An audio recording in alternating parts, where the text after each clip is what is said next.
Hola compañeros y compañeras de afición, bienvenidos una vez más a un nuevo vídeo. En esta ocasión os voy a explicar el por qué se acaba la cría de canarios esta temporada, o mejor dicho, en qué aspectos o qué puntos me baso para terminar la cría de canarios,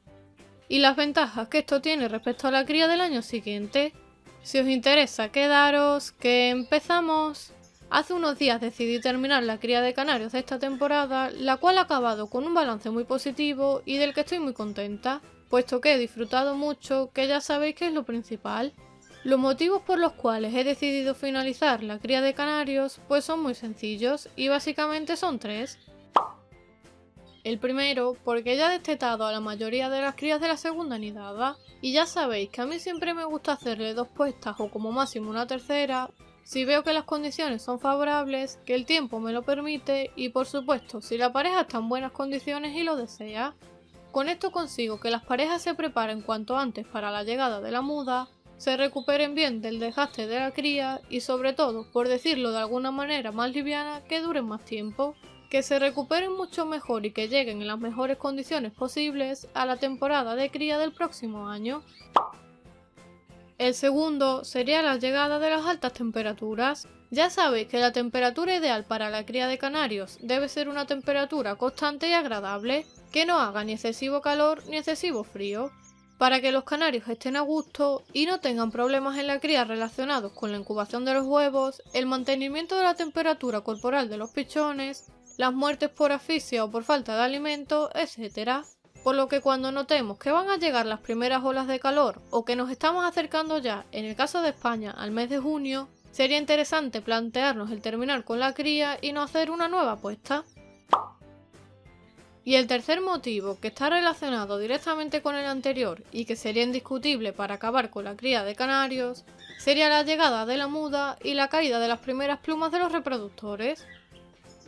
Por lo que cuando notemos que nuestros pájaros están empezando a mudar, debemos finalizar la cría, porque recordad que la muda es justamente lo contrario a la cría. Es decir, en la cría los pájaros deberían estar con una gran vitalidad, con un plumaje vigoroso y fuerte, con un buen sistema inmunológico y con el celo suficiente para la reproducción, mientras que con la muda ocurre lo contrario. Con el cambio natural de pluma, las defensas de los canarios disminuyen, haciéndolos más propensos a contraer posibles enfermedades, por lo que el cambio de pluma le va a suponer una bajada notable del celo hasta que termine desapareciendo, y no vamos a tener éxito en la cría por mucho que nos empeñemos.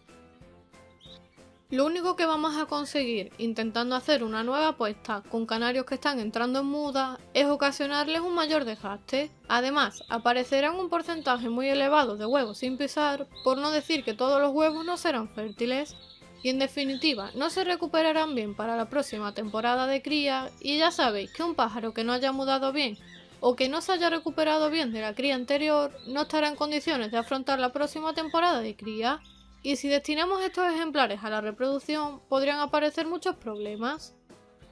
Y básicamente estos son los tres puntos más importantes que nos indican cuándo parar o cuándo finalizar la cría de canarios.